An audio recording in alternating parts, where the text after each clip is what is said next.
कहते हैं कि श्री राम जन्मभूमि की रक्षा के लिए अयोध्या में दशम पिता श्री गुरु गोविंद सिंह जी महाराज की निहंग सेना से मुगलों की शाही सेना का भीषण युद्ध हुआ था, जिसमें मुगलों की सेना को बुरी तरह से हार का सामना करना पड़ा था और जिसके बाद कई वर्षों तक अयोध्या की तरफ आंख उठाकर भी नहीं देख पाया था औरंगजेब। क्या था रिश्ता प्रथम गुरु श्री गुरु नानक देव जी महाराज का, नवम गुरु गुरु तेग बहादुर जी महाराज का और दशम गुरु श्री गुरु गोविंद सिंह जी महाराज का।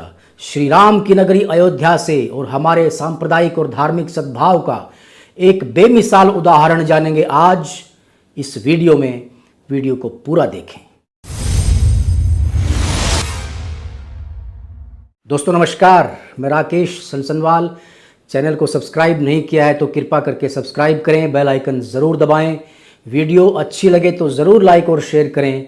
इसी से प्रेरणा पाकर हम अच्छी और जानकारी भरी वीडियोस आपके लिए लाते हैं। सबसे पहले बात करते हैं प्रथम गुरु श्री गुरु नानक देव जी महाराज और अयोध्या के रिश्ते की। प्रथम गुरु श्री गुरु नानक देव जी महाराज हरिद्वार से जगन्नाथपुरी की यात्रा के समय विक्रम संवत 1557 में सरयू नदी के किनारे सरयू तट पर ब्रह्मकुंड घाट विराजे और यहाँ पर बेल वृक्ष के नीचे बैठकर पंडित समाज के मुखियों के साथ सत्संग कर सतुपदेश दिया। दोस्तों वो बेल वृक्ष आज भी यहाँ पर मौजूद है।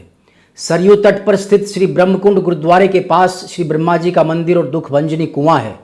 इस कुएं के बारे में ये मान्यता है कि अयोध्या प्रवास के दौरान श्री गुरु नानक देव जी ने इसी कुएं के जल से स्नान किया था। इसके बाद नवम गुरु श्री गुरु तेग बहादुर जी महाराज जब आसाम से आनंदपुर साहिब की यात्रा पर थे तब विक्रमी संवत 1725 में यहाँ आए और पवित्र स्थान गुरु नानक देव जी के मंजी साहब पर मत्था टेका और फिर वहीं पर बैठकर 48 घंटे यानी कि 2 दिन तक अखंड तप किया और अपने चरण कमलों की निशानियां, चरण पादुकाएं यहाँ के एक सेवक को प्रदान कर गए, जिसका दर्शन अभी तक बराबर होता है।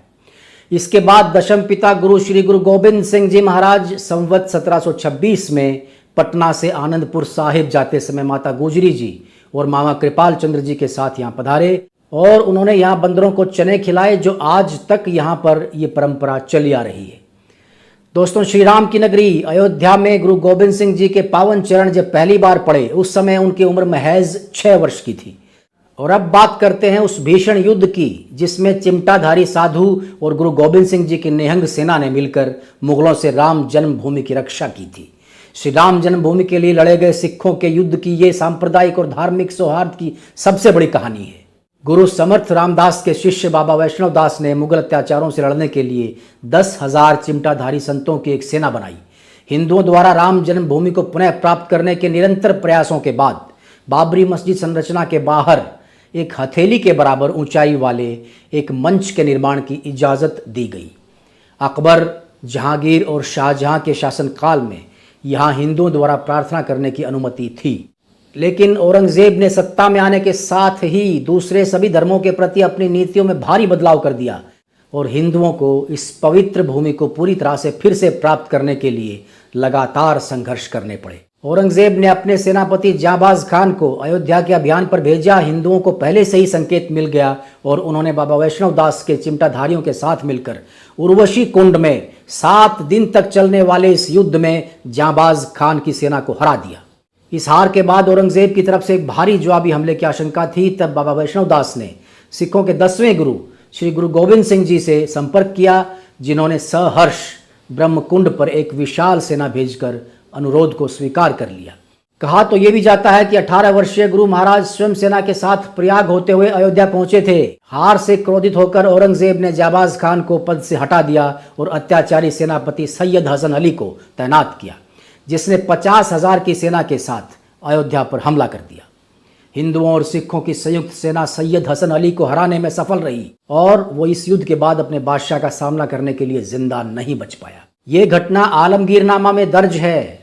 एक जज जिन्होंने 116 पेज में अलग से अपनी राय दर्ज कराई है, उन्होंने पेज नंबर 63 पर एक गवाह राजेंद्र सिंह जी के बयान का हवाला दिया है, जिसके मुताबिक श्री गुरु नानक देव जी ने अयोध्या जाकर सन 1510-1511 के बीच श्री राम जन्मभूमि मंदिर के दर्शन किए थे। यहाँ अहम बात यह है दोस्तों कि ये समय बाबर के भारत में आक्रमण से यानी कि सन 1526 से बहुत पहले का है। गवाह राजेंद्र सिंह ने कई जन्म साखी का भी हवाला दिया है, जिसमें गुरु नानक देव जी के अयोध्या आगमन और श्री राम जन्म मंदिर के दर्शन का जिक्र है। कहा गया है कि बाद में 9वें गुरु श्री गुरु तेग बहादुर जी और 10वें गुरु श्री गुरु गोविंद सिंह जी ने भी श्री राम जन्मभूमि मंदिर के दर्शन किए थे। इसके अलावा एक और अहम वाकया सुप्रीम कोर्ट के ऐतिहासिक फैसले में दर्ज है। 161 साल पहले विवादित ढांचे के अंदर सबसे पहले घुसकर एंट्री करने वाले भी एक निहंग सिंह ही थे। कोर्ट के फैसले में पेज नंबर 64 और 799 पर उस समय के यहाँ के थानेदार शीतल दुबे की ओर से 28 नवंबर 1858 को दर्ज एक शिकायत का हवाला दिया। शिकायत में कहा गया, इस दिन एक निहंग सिख फकीर सिंह खालसा ने विवादित ढांचे के अंदर घुसकर पूजा का आयोजन किया और अंदर श्री भगवान का प्रतीक चिन्ह भी स्थापित किया। उनके साथ 25 और सिख भी मौजूद थे। बाद में बमुश्किल उन्हें वहां से हटाया गया। गुरुद्वारा ब्रह्मकुंड में मौजूद एक और जहां गुरु गोविंद सिंह जी के अयोध्या आने की कहानियों से जुड़ी तस्वीरें हैं, तो दूसरी ओर उनकी निहंग सेना के कुछ हथियार भी मौजूद हैं, जिनके बल पर उन्होंने मुगलों की सेना से राम जन्मभूमि की रक्षा के लिए युद्ध किया था। अयोध्या की रक्षा के लिए सिखों का बड़ा जत्था यहाँ आया था दोस्तों, जिन्होंने राम जन्मभूमि को आज़ाद कराया और हिंदुओं को सौंपकर वापस चले गए।